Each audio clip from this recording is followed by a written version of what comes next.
नमस्कार, good morning TV में बहुत स्वागत है आप सभी का। मैं हूं आपके साथ अभिषेक तिवारी। नगरीय निकाय चुनाव 2022 के लिए अब चुनावी संग्राम शुरू हो चुका है। सभी पार्टियां और प्रत्याशी अपने अपने प्रचार के लिए घर घर जा रहे हैं, डोर टू डोर कैंपेन कर रहे हैं और तमाम स्ट्रेटजी के साथ चुनाव लड़ने की कोशिश कर रहे हैं। लेकिन जनता अभी इस मूड पर है, वो देखना चाहती है कि आखिर किस उद्देश्य से ये उनका प्रत्याशी मैदान पर है और क्या उनके पार्टी के और क्या उनके प्रत्याशियों की भावना है, किसके आधार पर वो चुनाव लड़ना चाहते हैं और वोट मांगना चाहते हैं। ऐसे समय पर हमारे साथ इस समय रीवा नगर निगम के महापौर के प्रत्याशी कुंवर धनंजय सिंह हैं। उनसे बात करेंगे और जानने की कोशिश करेंगे कि आखिर किस उद्देश्य को लेकर वो राजनीति में आए हैं और रीवा महापौर के दृष्टिकोण से क्या इनके विजन है, शहर को कैसा देखना चाहते हैं और टोटल किस तरह से विकसित करने का इनका प्लान है। तो इन सब चीजों के लिए चर्चा करेंगे। बहुत स्वागत है सर हमारे चैनल में। बहुत बहुत धन्यवाद आपका। क्या पहला सवाल तो यही है कि किस उद्देश्य से आप राजनीति में उतरे हैं और क्या कुछ भावनाएं हैं आपकी? साहब, मैं इस उद्देश्य से राजनीति में उतरा हूं कि जो अभी तो फिलहाल महापौर का चुनाव है, तो जो लॉकडाउन के दौरान लोगों को परेशान किया गया बेमतलब से नगर पालिक निगम के द्वारा, पुलिस वालों के द्वारा, उनसे गरीबों से, मध्यम वर्ग के व्यापारियों से, बड़े वर्ग के व्यापारियों से जो अतिशयोक्ति करके जो कर वसूला गया। किसी की थोड़ी सी दुकान भी खुली है तो उसको ही 5,000 ले रहे हैं, किसी के थोड़ा सा वो शटर खुला है तो किसी से 20,000 ले रहे हैं। तो इस तरह से जो मनमानी की गई है नगर पालिक निगम द्वारा पुलिस प्रशासन के साथ मिलके, हम उनको अपने हम ये चाहते हैं कि इस तरह की दलाली का काम है ये सब बंद हो जाए और लोग सुरक्षित महसूस करें और उनको ये न लगे कि कोई राजतंत्र काम कर रहा है। लोगों को ये लगे कि भाई उन्हीं के बीच का चुना हुआ एक व्यक्ति है जो कि उनके लिए समर्पित है। अब समर्पित, देखिए बात ये हो जाती है कि अब छोटी मुंह बड़ी बात हो जाएगी कि वो तो काम बताएगा कि कौन कितना समर्पित है। वो तो जनता खुद तय करेगी कौन कितना समर्पित है, हम अपने मुंह से नहीं कह सकते। वो तो जनता को ही फैसला लेना है कि कौन क्या है, कैसा है।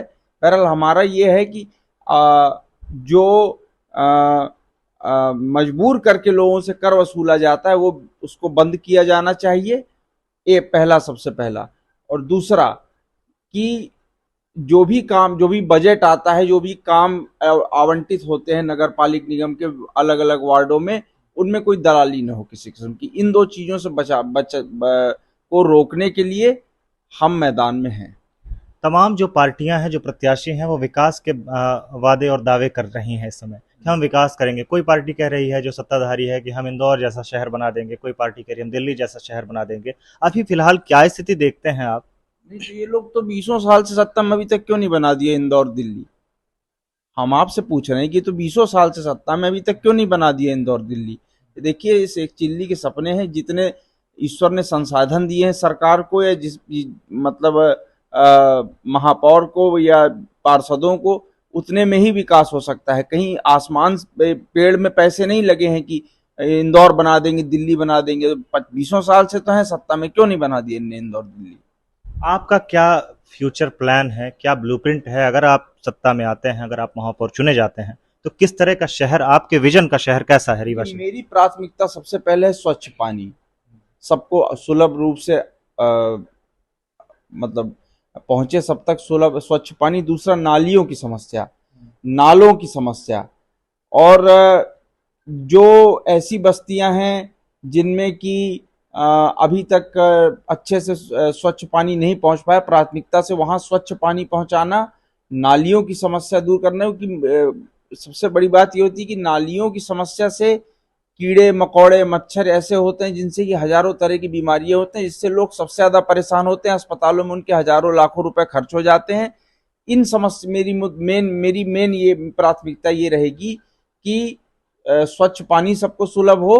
और दूसरा कि आपका ये नाली की समस्या है, जो कम से कम सारी नालियां कवर्ड हो जाएं, नालों की साफ सफाई हो जाए, पानी जमा न हो। अगर बाढ़ आती भी है, बहुत पानी बरसता भी है, तो वो किसी तरह नदी तक पहुंच जाए। मेन मेरा मुद्दा ये है। निर्दलीय प्रत्याशी के तौर पर जब आप उतरे हैं तो एक ये भी बात सामने आ रही है कि एक जाति विशेष को लेकर आप चुनाव पर वोट काटने के तौर पर भी उतर सकते हैं, या फिर आप जिस जाति के हैं उसका ही वोट आप को मिलेगा। तो इस पर आप क्या जवाब है आपका? नहीं तो अगर सिर्फ मेरी जाति का वोट मिल रहा हो तो मेरी जमानत भी ना बचे। और आप ये बता दीजिए कि ऐसा कौन सा कानून है इस देश में, या कि हम एक जाति विशेष के लिए ही योजना बना सकते हैं, कि एक जाति विशेष के लिए ही फंड आवंटित कर सकते हैं। कोई कोई ऐसा, या तो फिर हम जेल जाएं, ऐसा तो कोई कानून ही नहीं बना। हम भाई हमको भी चलना है तो कानून के हिसाब से ही ना चलना है। आखिर हम कानून के ही बनाए गए एक पद पे आ रहे हैं ना। देखिए पहले, इससे पहले तो पंचायती राज था नहीं, पहले तो पूरा दिल्ली से संचालित था। फिर और चूंकि संघीय ढांचा है तो राज्यों के पास अधिकार था। तो जब से ये पंचायती राज आया है तो वो आया भी तो वो भी कानून के तहत है। तो हम अपने हिसाब से थोड़ी फंड एलोकेट कर सकते हैं कि नहीं भाई ये फलाने सिंह को जा रहा है। जो फंड एलोकेट होगा वो तो सबके लिए होगा।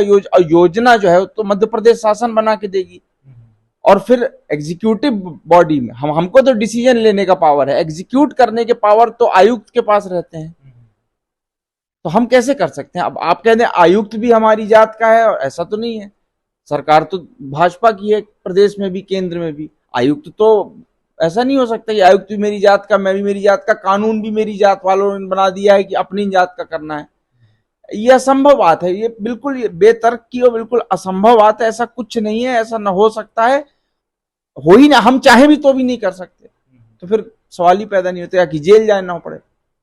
जी जी ये बताइए कि जब फौज में कोई भर्ती होता है, चाहे वो सिपाही हो चाहे फौज का जर्नल हो, और अगर मान लीजिए, अच्छा आप सबसे बड़ा उदाहरण मैं आपको देता हूं, सैम मानेकशॉ सबसे छोटी कम्युनिटी है पारसी इस देश की, सबसे माइनॉरिटी कम्युनिटी है। सैम मानेकशॉ 5 लड़ाइयां लड़े, 5 युद्ध लड़े। क्या वो पारसियों के लिए लड़े? वो तो पूरे देश के लिए लड़े ना। कि सैम मानेकशॉ सिर्फ पारसियों की रक्षा कर रहे थे। 1971 का सबसे बड़ा युद्ध जितवाया, 1 लाख सेना ने सरेंडर कर दिया उनके आगे। तो क्या वो सिर्फ पारसियों की जीत थी? वो तो पूरे हिंदुस्तान की जीत थी। तो क्या वो सिर्फ पारसियों के लिए लड़े? पारसी होके पूरे हिंदुस्तान के लिए लड़े। ठीक वैसे ही हम भी अपने कूप मंडूप में रह के नहीं काम कर सकते। अगर हमको कल को आगे बढ़ना है, आगे कोई समाज में, समाज के बीच में जाना है, तो हमको समाज के हर तबके को लेकर चलना होगा। ये कूप मंडूप में सड़ने जैसी हम बेवकूफी ना कर सकते हैं, ना कानून हमें इजाजत देता है इसकी।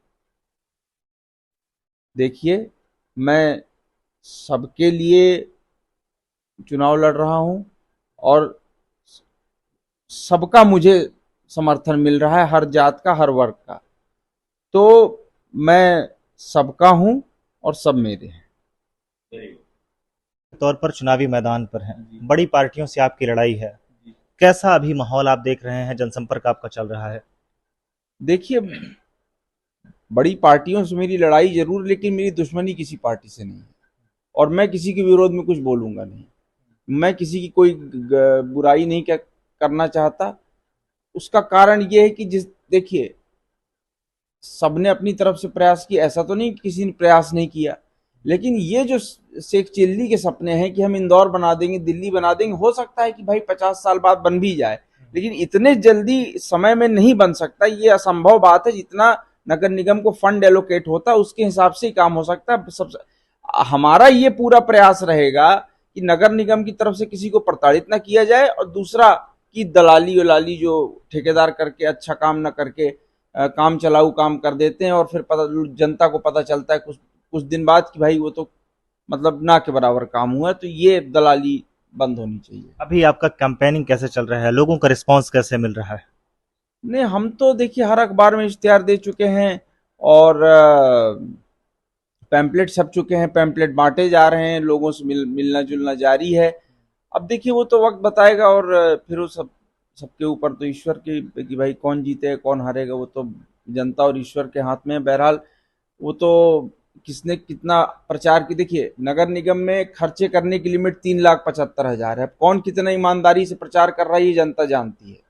कौन कितनी ईमानदार, ये नगर निगम का आप देख लीजिएगा, बजट है 3,75,000, कौन कितनी ईमानदारी से प्रचार कर रहा है, कौन कितने नियम कानूनों का पालन करके प्रचार कर रहा है, ये जनता सब जानती है।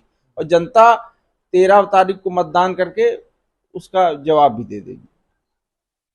तो ये थे हमारे साथ महापौर प्रत्याशी कुंवर धनंजय सिंह, जिन्होंने राजनीतिक शुचिता की बात की, लेकिन उन्होंने यह भी कहा कि शेख चिल्ली के सपने पार्टियों को नहीं दिखाना चाहिए। अगर सत्ता में आए तो आम आदमी के लिए बेहतरी का काम करेंगे, ठेकेदारी प्रथा को समाप्त करने का काम होगा, मूलभूत सुविधाओं को लोगों तक पहुंचाने का कार्य करेंगे। तो इसी तरह की तमाम खबरों के लिए बने रहें गुड मॉर्निंग टीवी के साथ। धन्यवाद सर, आपका बहुत बहुत धन्यवाद। Good morning TV Madhya Pradesh, Chhattisgarh, Uttar Pradesh में दैनिक समाचार पत्र गुड मॉर्निंग का ऑफिशियल चैनल है। खबरों में बने रहने के लिए YouTube में सब्सक्राइब करिए गुड मॉर्निंग टीवी को और ताजा खबरों और स्पेशल रिपोर्ट सबसे पहले जानने के लिए बेल आइकॉन को दबाइए।